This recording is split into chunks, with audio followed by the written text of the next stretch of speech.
curious to know if anyone has any questions of their own. And it's really interesting because I in my course, one of the very first questions that I asked my students, and I'm going to try to frame this in such a way that like one of the very first things that people ask me or say when I talk about this division of racial disparity, they say, well, the Civil War was a long time ago.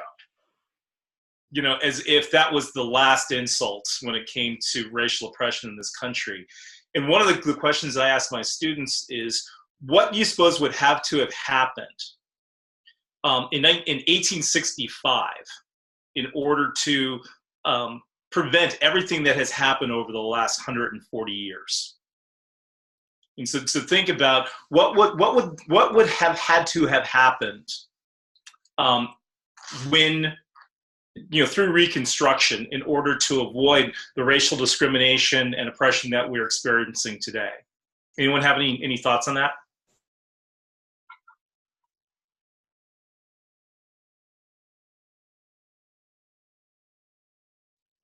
James, I think that's a huge question. I actually read an article yesterday about a guy who's a modern defender of the Confederacy. And one thing that he was saying was that when they desegregated schools, I guess he was in his 70s, so he was in school when they desegregated. You know, one of their complaints was that it was just done so quickly and it should have been done incrementally, and it made us really uncomfortable. And when you asked that question, my first thought was enough done in 1865 to bring about equality such that, I mean, I feel like we still have a hangover today from that in a racial sense. I mean, in a lot of ways. And I don't have a solution to your question, but it makes me think of that. Like, you know, there's this one side that says, well, it should have been slower and more incremental, when in fact, I think my thought would be, should we have maybe done it faster and all more at once, which I know couldn't have probably happened back then, just, you know, the nature of the zeitgeist of the time and stuff. But yeah, I think totally the opposite of what that man was saying. I would like to say something. So like I grew up mostly in like a urban area, but I went to school in a city in New Haven, actually. And one of the things I noticed is, like, you know, and they said it in the documentary, is, oh, the kid was joking saying, oh, well, I'm going outside, but it's not really cool considered in his culture. And that's something that I got a vibe from tremendously when I went to school in New Haven, is that it wasn't really socially accepted for people of color to go outside into the woods. And I think bridging that gap and kind of making it really acceptable and cool, and I don't know, something that's more of the norm, that would definitely like bring more people into the outdoors. Definitely. Anyone else? I would say, just thinking about what would have had to happen right after the Civil War, is like a support system. You know, like slaves were freed, but then they were on their own. So there was no, you know, any services set up to help with education or funding or, you know, giving them businesses. So I think that's a hard place to start from.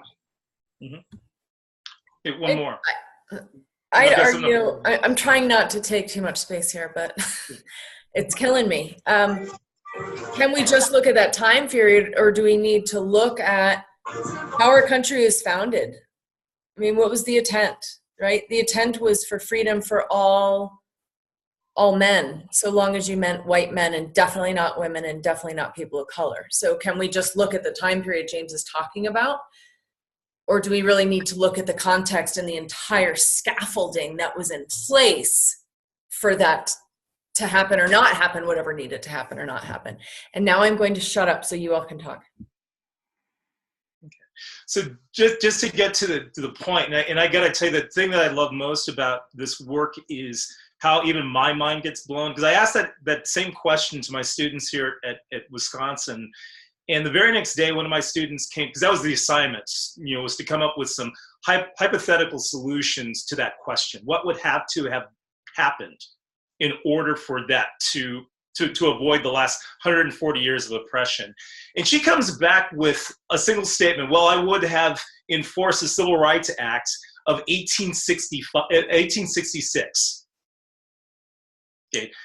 And I said, you mean the Civil Rights Act of 1964? She goes, no, the Civil Rights Act of 1866. I looked it up. It's a real thing. It quite literally codified every single thing that needed to be done. Everything from housing to wages to healthcare, all the things that basically would allow one to be a free and capable citizen in this country. It was ratified by both the House and the Senate. It was vetoed by then President Andrew Johnson. But his veto was overridden, and it became a law. And that law ultimately became the 14th Amendment of the Constitution. Okay, the 14th Amendment of the Constitution basically codifies how human beings are supposed to be treated in North America, on the American continent. So the laws were in place. Okay, so everything that needed to be done had been done in 1866. But over the course of the next 60 years, slowly but surely, things were chipped away to erode the 14th Amendment. So that basically you had laws that prevented people of color from living in certain areas, to working in certain professions, from marrying people. Suddenly the right to vote was taken away. Then ultimately you had high concentrations of people of color in cities, without the freedom of the ability to move around. So ultimately we get to the civil rights movement that ultimately created the Civil Rights Act of 1964, almost 100 years later. Okay, so here we are now, 40 years after that, and what is our current president talking about? Repealing the 14th Amendment. And so when we stop and we think about what we can do or what we should do to correct these disparities, a lot of the work has already been done. It's the work that people do to undo the work that has been done that's most insidious. And so that when you stop and you think about how it is that we got to where we are today, you have to understand that the oppression that we experience today was put in place deliberately. And I think that we have to be equally as deliberate in our efforts to disassemble them. So that ultimately means, when we're talking specifically about things like outdoor recreation, we can't just say, oh, the outdoors is open to everybody and everyone's welcome. Well, if you have 3 to 5 generations of people who have had no history, heritage, or legacy involved in outdoor recreation, how are they just going to suddenly appear at a national park with hiking boots and camping equipment and expect to spend time in the outdoors? Okay, we literally have to provide these populations with the tools, skills, and expertise that they need to be successful. It's not unlike voting. It's not unlike education. It's not unlike healthcare. It's not unlike anything that has been deprived of people. We actually have to take the time to provide these things. And so that when we think about what it means to have an outdoor recreation that's open and available to everyone, that ultimately means shifting the narrative so that we actually start telling the stories of all people, not just the coonskin cap wearing heroes of the West, and I frankly I don't mean to cast aspersions, but you take a look at that statue that's on the Western campus that you're greeted by the minute you walk on. There's that that mountain man. Okay, what are the other stories that we can tell?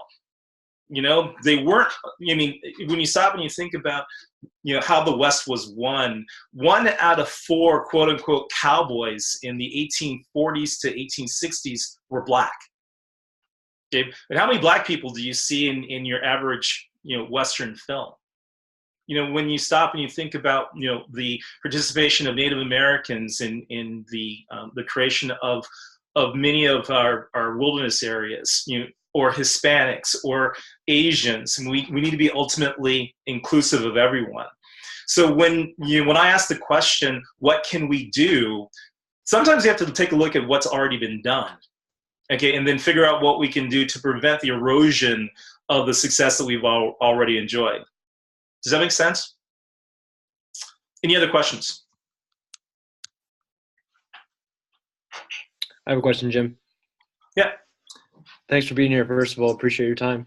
And great discussion. And I think what you're getting at is moving towards the outdoors as an actual right. We all have a right to the outdoors.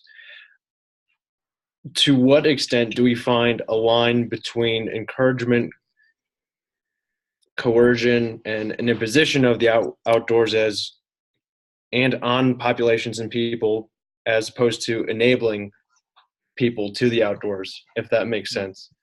That makes perfect sense. In fact, it's a really, really good question, because people have accused me of suggesting that we bus people into the outdoors, that we create affirmative action programs. Shelton Johnson, once told me that outdoor recreation is the final act of the civil rights movement, simply because outdoor recreation is one of the few rights that we will lose if we don't use it. Spending time in nature is completely voluntary. Okay. However, it requires two things: disposable income and leisure time. Okay. If you don't have either, you can. I have a hard time believing that anybody who is worried about whether their next meal is coming from, where they're going to sleep at night, how they're going to put their kids through school, is ultimately going to worry about whether or not they will have the ability to camp in Yosemite. It's not going to make the list. Okay, so to answer your question, I'm not suggesting that we send people into the outdoors. I'm suggesting that we create opportunities for them to go if they want to. Okay, and as it happens, I'm not just talking about national parks either. I'm also talking about the ability to feel safe walking in your own neighborhood. Okay, a really tragic circumstance happened in the city of Milwaukee, 90 miles from where I'm sitting right now. 2 years ago, an 8th grader won an essay contest about the violence that is occurring in her neighborhood, and it was a wonderful story in that she was asking her city leaders to make her neighborhood safe. Last week, she was shot by a stray bullet in her own house and was killed. Okay, when I stop and I think about how much she would have enjoyed being able to live safely enough so that she could feel comfortable camping at Devil's Lake State Park, which is probably the nearest state park to where she lives. That's really what I'm talking about. I'm not talking about necessarily providing people with hiking boots and camping equipment and forcing them out in the outdoors. What I'm suggesting is that we can create safe environments where people can feel comfortable, so comfortable that they can make themselves uncomfortable. That's the wonderful thing about the outdoors, in that it is an amazing opportunity for us to express our freedom. Our freedom to be cold, to be wet, to be bitten by bugs, to be sunburned, because that is an experience that runs so contrary to our daily lives that it's almost a relief. Okay, because when you think about how much privilege it takes to be able to suffer with pleasure, okay, that is, and it is indeed an amazing thing. But if we create a society where people, work a 40-hour week and still could be homeless, or at the very least wonder, how they're going to pay their rent, if we have food that is so expensive that they can't afford to buy nutritious food, and so they're forced to purchase food, in the food desert that they live in that is malnourishing. So it's not just about playing in the outdoors. It's also about having access to open space, clean water, the ability to have fresh fruits and vegetables, to have breathable air and drinkable water.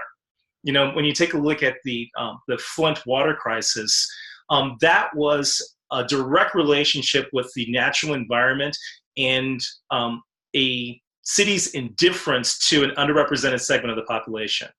Okay, Flint, Michigan is a majority minority community, and the residents of that area were so thoroughly disenfranchised that the city fathers knew that they wouldn't object to having their water contaminated. That same thing would not have happened in Ann Arbor, Michigan, but it did happen in Flint. And so now we've got an entire generation of young people in that community who are genetically altered due to lead poisoning. Okay, that is, you know, quintessential example of environmental injustice. So the question, and I'm hopefully not getting too deep in the woods in terms of answering your question, but you know, the line basically is drawn when we're not proactive in making the natural environment accessible and engaging to a majority of the population and not just a privileged few. Any other questions? That's great. Thanks. Thanks, Jim. Hey, Jim Speckett here. I'm glad that you mentioned the food deserts. I was going to bring that up on how our national population is shifting from rural areas to cities in general. And I feel like through that, we're losing a sense of self-sufficiency, of being able to take care of yourself and protect yourself, and relying on grocery stores for our food, or even, you know, the fast food drive-through for our food. Do you think there's something we can do to reverse that, to maybe especially allow or somehow encourage people of color to be in more rural communities and maybe take up agriculture or vocational trades? Yeah, absolutely. You know, and the food insecurity is tragic for a variety of different reasons, the least of which is not the fact that you know, only rich people can afford to eat healthy. You know, and that's a problem. You know, in fact, that the most affordable food is typically the least nutritious. And I think if we can start by, you know, eliminating government subsidies on things like corn, because the main reason why we have so much high fructose corn syrup in this country is because of a surplus of overproduction of corn. You know, and I don't want to get too deep in the weeds with regard to modern agriculture, but over-fertilization of farm fields is directly related to the contamination of water, you know, causing fish kills hundreds and if not thousands of miles of the point of phosphorus entering into the water table, so that you've got farms in Minnesota that are directly poisoning fish in the Gulf of Mexico because of its connection with the Mississippi River. So I think the best way we can do that is to help to subsidize the production and consumption of sustainably grown foods. Right now, the Farm Bill is being held up in Congress because of food assistance mandates, namely SNAP or food stamps. In Madison and many other communities around the country, SNAP dollars or food stamps can be used at local farmers markets. And in some areas, they're actually worth twice as much than at farmers markets than they are at the regular grocery store. You know, so that rather than, you know, doing your grocery shopping at 7-Eleven, you can actually go to your local farmers market and get food that way. So that does two things. Number one, it helps to provide a nutritious food source for low-income families, but it also helps to encourage growers to produce a wider variety of foods that more people in their community can eat. You know, and my personal hope is that if we can make sustainably grown food more affordable, we can also hopefully reduce you know, other social ailments like chronic obesity, you know, like an overconsumption of meat, which is directly related to increases in cancer. You know, and if we take a look at the ancillary costs of cheap food, if we make it a little bit more expensive but much more nutritious and more accessible, we ultimately make, I think we can even the playing field when it comes to social and environmental justice. But in order to do that, you know, we also have to kind of lift some of the stigma that goes along with what it means to be a farmer.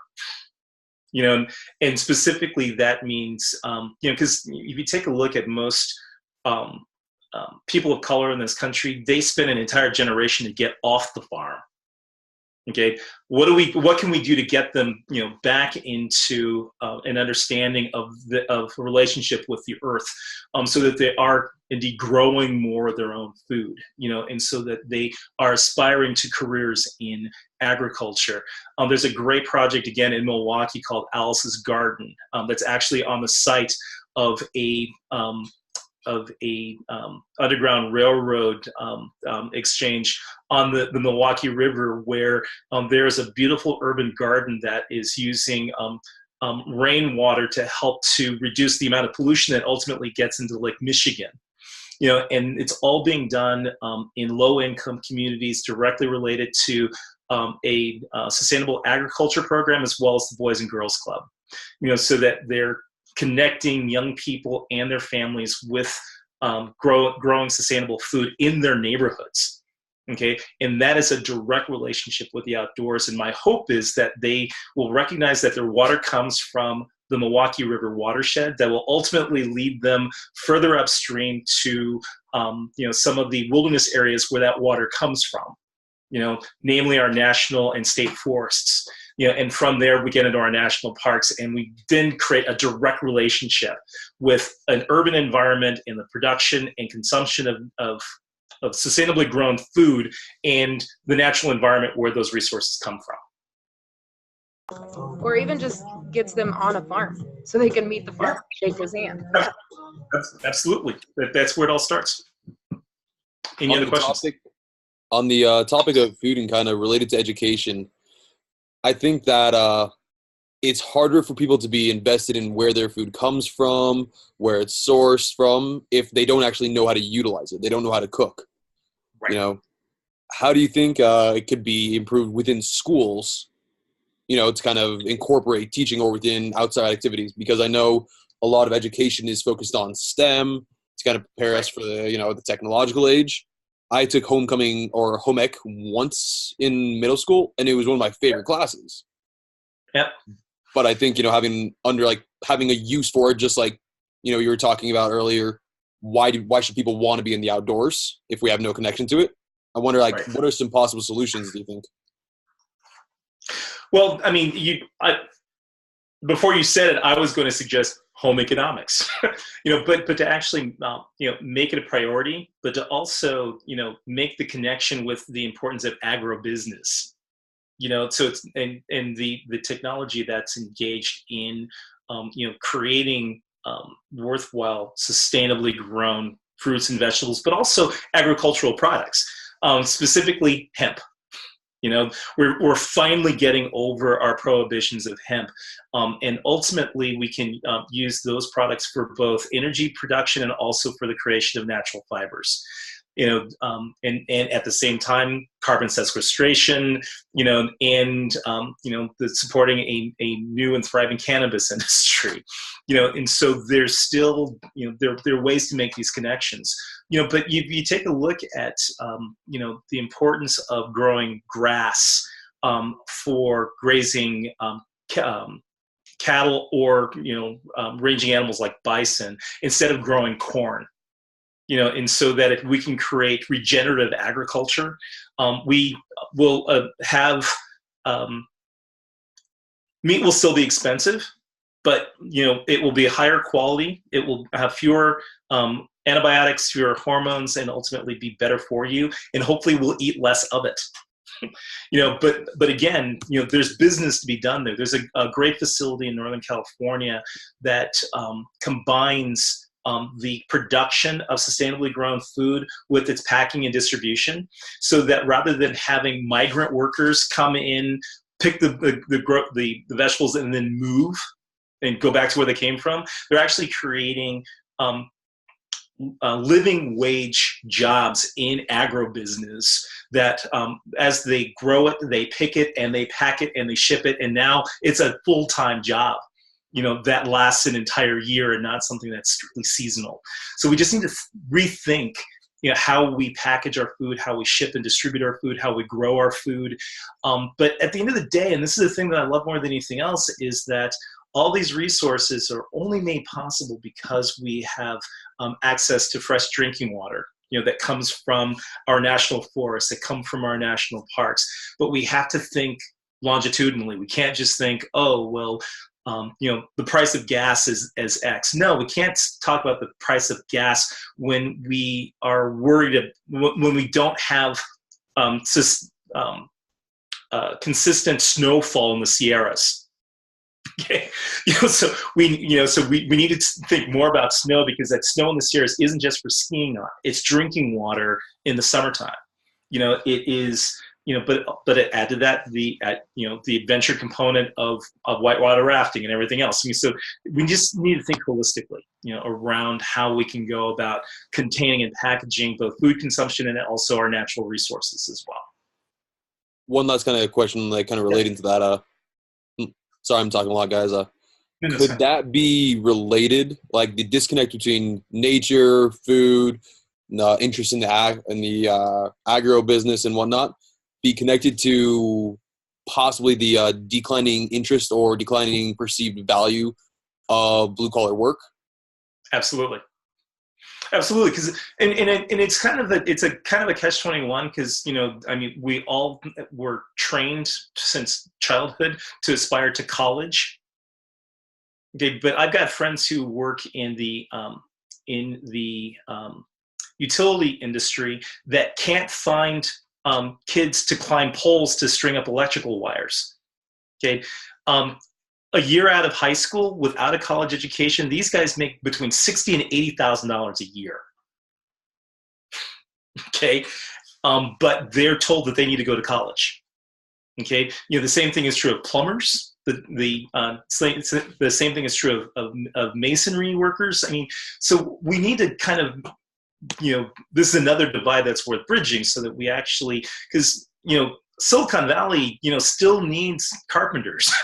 We can't just have .com billionaires. We need to reduce the wage gap, so that .com billionaires aren't the only ones in this economy making money. But if we can hopefully push this downstream, so that we have people who prepare food, and that's why I love the fact we have celebrity chefs now. I think we should have celebrity. Please don't take this the wrong way, but I think that's important, that we have people who take cleaning hotel rooms very seriously, because that is an honorable profession. And I think that there's a lot to be said for an economy that rewards equitably the work that people do, regardless of what we think it is, because we need clean toilets, we need clean sheets, all these things are important, and we can't just devalue one form of work over another, especially when you're talking about ski resort towns. Because you take a look at the people who make the beds and cook the food in those towns, their kids they live in the town, but they're not aspiring to become Olympic skiers. Okay, we can fix that by not devaluing the work that their parents are doing. I think that we just need to do a better job of being egalitarian in terms of how we spend our professional time. So I think everybody has value in all this. Okay, I'm rattling, but does anyone else have any questions? Thank you for your insight. I want to jump in with something. So. I want to bring it back to each and every one of you, of us, that I think it's pretty easy to say, oh, the politicians, they ought to do this, or the CEOs, they ought to do this, to address some of these challenges that we're facing. And we think about lack of inclusion in the outdoor industry. We're talking about tons of folks, whether that's low income, whether that's people of color, whether that's people who are overweight, they're not reaping the benefits of the outdoors. That leads to less stress. You read, all the stuff in preparation, but it's less stress, it's less health issues, it's happier people, it's better connected socially, a breadth of benefits. We're talking about not raising generations of people who are connected to the outdoors, and therefore you have a voting population who doesn't understand that connection. And so when it comes to vote for the politicians who are either going to protect or sell off our public lands, we have a population who's not going to vote necessarily for that person who's going to protect them. And then we're talking about really the long-term viability of the outdoor industry. If the outdoor industry, the leaders in the outdoor industry continue to look like most of the people, at least on my computer, who are in tiny pixels, not right now, who are very privileged, who have lighter skin, who, anyway, we're going to have an outdoor industry that it's not sustainable, right? So if you bring it back to yourself, I'd love for you to take, literally just 1 minute right now, but just in silence, and write down, what can you do in your current position? Maybe you don't have a job. Maybe it's educating your friends. Maybe you're in a leadership position in your job. What can you do today, tomorrow, the next week, the next year? What can you do to create a more aware, a more inclusive outdoor industry that really, we're talking about benefits, not just the outdoor industry, but it really benefits our entire society. So just take 1 minute and write that down. And then I'm hoping we can share out a few ideas. And then, we really only have 15 minutes left. So. Well, just to help out with, the discussion, I think that the best thing that anybody can do is share their passion, and the great thing about the outdoors is that it gets better the more you use it, the more you do it, the more you engage and share with other people. And, and typically, I'm willing to bet that all of you have one person of color in your life in some level that you've probably never even considered taking with you on one of your trips, probably because they told you that it's not something that they're interested in. Okay. I'm going to challenge each of you when that comes up the next time. Tell them the story of Matthew Henson. Tell them the story of Charlie Crenshaw. Tell them the story of the Buffalo Soldiers, and challenge them, to say, well, you can't tell me that Black people don't do this, because they do. Let me tell you about this guy. And that's a big part of what my historic narratives have always been about, is to be able to create these very positive, very proactive, very accessible role models that suggest that, all right, there are people like that out there that do these things. And I think that once you take the time to share your interest and your enthusiasm for these kinds of things, it ultimately shares with the environment that we find ourselves in. But I'm very curious to know what each of you think that you might be able to do to help move this conversation forward.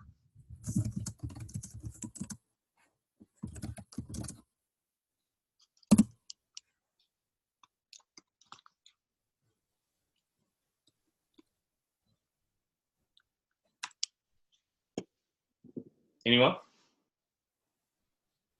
Yeah, so I wrote down, I live in Durango, Colorado, and I partnered with an organization when I was in my undergrad called Durango Nature Studies, and we took kids from all different districts and all different grade levels out into nature a couple times a year just to experience the snow, experience a hiking trail, take them down to the river, anything like that. But I was starting to think that I could do something more along with like the Hispanic and Native American communities here, because first of all, I speak fluent Spanish, so it would be helpful to any kids who English is a second language to them.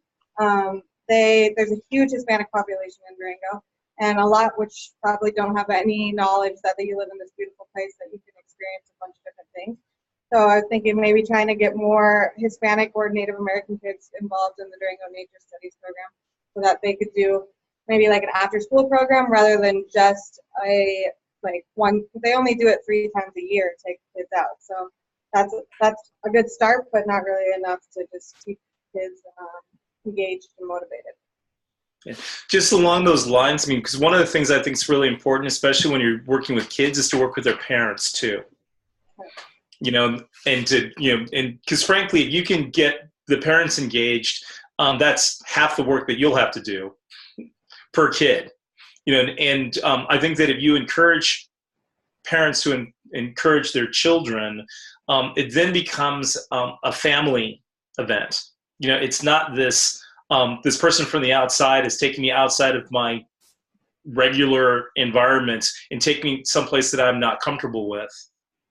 So I would definitely suggest that you not only engage children, but also engage their parents as well. Anyone else? Tim, could I ask maybe your advice on something? Yeah. So I run a whitewater rafting company in Buena Vista, Colorado, and I did the Grant a year ago, and the fall is amazing, just as you probably experienced. We've seen over the last couple of years a larger number of African Americans come and rafting with us. I think it's a lot of them are coming from the Denver area to come to the mountains. A lot of times they're in groups and stuff like that. God, I hate the way I'm talking. No. Okay. You're doing fine. Okay. The whitewater rafting in this area, we do about 500,000 people a year. Okay. In Your this company alone? Not my company alone. This area. There's 48 rafting companies in this area. And in the summer on the Arkansas River here, we do about 500,000 people. To my knowledge, at least in the Buena Vista area, I couldn't speak for down in the Royal Gorge. There are 0 guides of color. 0. Yeah. Which is no surprise to you, I know. I would love to have we've done a lot in my company to bring more women into management. I've one of my assistant managers this year is a woman I'm super stoked about, not just because she's a woman, because she's awesome. I would love to know how to recruit more people of color to work for us and for the industry writ large, not just my company. And the company I manage is very big. We have a very robust marketing arm. We have a very robust HR department. Yet we still fail year after year to recruit any minority groups other than a couple of Latinos. Right. How can we go about this? And it's really interesting because my best piece of advice for everybody is to recruit where people are. Just to literally go into communities of color. Now, sadly, though, you might have a hard time doing that. Sometimes you'll need to go in, find an ambassador, and it could literally be some guy that you would meet in a restaurant or a bar and say, hey, I'd love to, to take this up. How do I do it? Here, let me train you. Because that's literally what we do with Expedition Denali. Our youngest team member was, we train. We do train. Yeah. Just graduated from college. We put her on her very first series of NOLS courses. She 5 years later led the Kilimanjaro expedition. And so, it's literally being able to get out of your comfort zone and say, we've got a problem. We need to find these people who will be the ambassadors, who will be the leaders, train them, and then send them back. Right. And I got to tell you, whitewater rafting is a personal goal of mine because I want to do another project on the Grand Canyon, but NOLS has 3 African American rafting guides, out of 800 instructors worldwide, and so we need to make sure that we find them and train them and be unapologetic in our intentions. I think we have to be deliberate. We have to be explicit. We can't mess around with this because, frankly, if we wait, it's very unlikely that it will happen organically. Right. I think that we have to be very proactive about it, and that literally, and be comfortable with someone accusing you of being a reverse racist. Right. Right. I think that we have to be as explicit in our outreach as had been the neglect a generation ago, and so that if you find someone who has a modicum of talent or interest, right, and say, hey, we would really like to have you to, be one of our leaders one day, offer, discounted trips, offer scholarships, find mentors, contact me. I will help to, literally, I mean, I'm making this offer right now. I'll help you make the connections with a handful of people that I know, because I need you to be successful in this. Because I think that helps to move the entire enterprise forward. Thank you very much. That's really nice of you. Yeah, be in touch. Will do. Anyone else?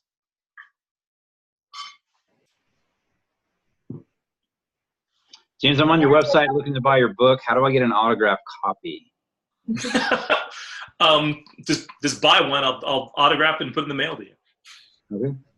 Too easy. Thanks. Yep.